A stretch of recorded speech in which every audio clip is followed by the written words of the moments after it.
Grade 1 learners, and welcome again to Teacher Hazel Class TV.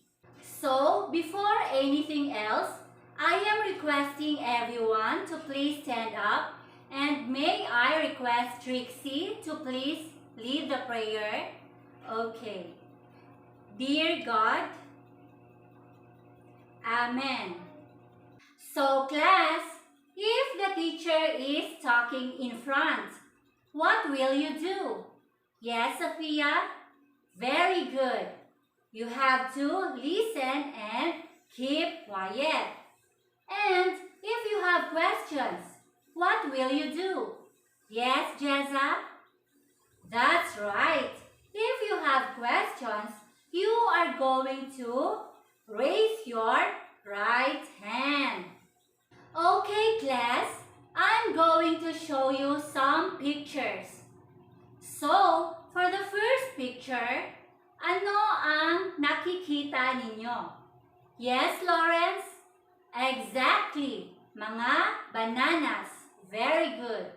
So, ang banana ba ay magaan or mabigat? Yes, Cliff? Very good. Ang banana ay magaan lamang. So, next picture. What do you see? Yes, Arby? Very good. It's a picture of an elephant. So, class, ang elephant ba ay malaki? Yes, Jel? Very good. Ito ay malaki masyado. Ang elephant ba ay magaan? Kaya ba natin itong buhatin? Yes, May? Very good. Hindi natin ito kayang buhatin dahil ito ay napakabigat. Okay, so ang mga ipinakita ko sa inyo ay mga halimbawa ng tinalakay natin last meeting. So, who among you can tell about sa tinalakay natin noong nakaraan? Yes, Dan? Very good. Last meeting, we tackled about weight.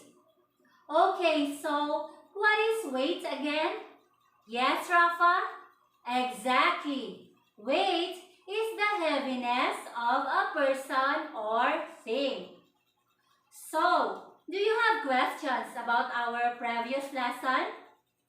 None? Okay, very good that all of you learned our previous lesson.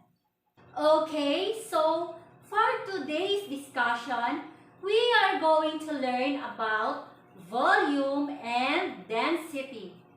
So, may idea na ba kayo about sa volume and density? Wala pa? No problem. Dahil pag-aaralan natin ngayon ang tungkol dito.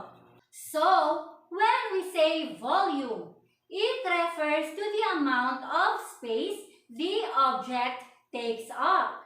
In other words, volume is a measure of the size of an object. Just like height and width are always to describe size. Okay, example. So, what do you see in this picture? Yes, Trisha? Very good. Ang nakikita natin ay dalawang empty cups. Ang isang cup ay mas maliit at ang isa naman ay mas malaki. So now, lalagyan natin ng same amount of water yung dalawang empty cups na may different sizes. So since mas maliit ang isang cup, kaya halos mapuno ito ng tubig compared sa mas malaking cup na halos hindi nangangalahati ang laman. And it because ang mas malaking cup ay mayroong mas malaking space, or let us say the bigger cup has more volume compared to a smaller cup. As you see, dahil yung smaller cup halos mapuno na siya, therefore, less lang ang volume niya. Okay, class, naiintindihan ba? So, next is density. Density means that if you take three objects, like cubes of the same size, made out of different materials, and weigh them, they usually won't weigh the same. So, for example, okay, we have 3 cups here with the same amount of water inside, and each cup ay mayroong tig-iisang maliit na cube ng iba't ibang objects. So, in the first picture, the cube is made out of styrofoam. So, magaan lang siya. So, therefore, lulutang itong styrofoam. And less dense lang siya or low lang yung density niya. While in the second picture naman, ang cube na naka-float is made up of wood. So, therefore, medyo lulubog na ito ng konti sa water. Dahil medyo may kabigatan na siya or medyo high na ang density niya. So, proceed tayo sa last picture. Here, ang object na nakikita natin is made up of aluminum material. So, therefore, mabigat na siya kumpara sa styrofoam and wood. And therefore, it will sink na dahil more dense na siya or high density na siya. So, class, remember, if an object is heavy and compact, it has a high density. And an object with little matter in the same amount of volume has a low density. So, kapag magaan ang object, it has a low density. Okay, so now, let's try. Let's have an oral recitation. So, question number 1 is intended for Miriam. The question is, it refers to the amount of space the object takes up. What is it? Very good. It's volume. Question number 2. Mr. Daniel, true or false?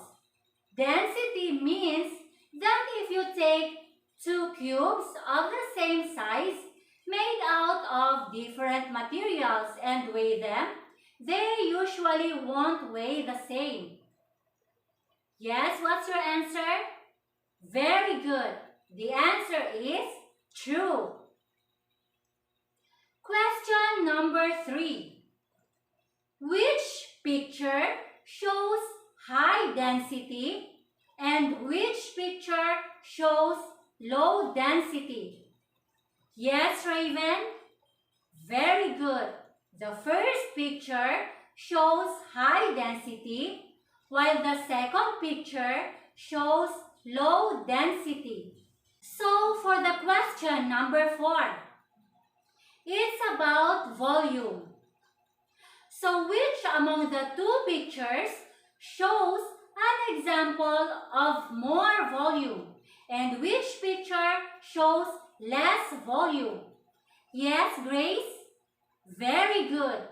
Picture number 2 is an example of more volume, while picture number 1 is an example of less volume. So, question number 5 is intended for all of you. So the question is, do you enjoy our lesson for today?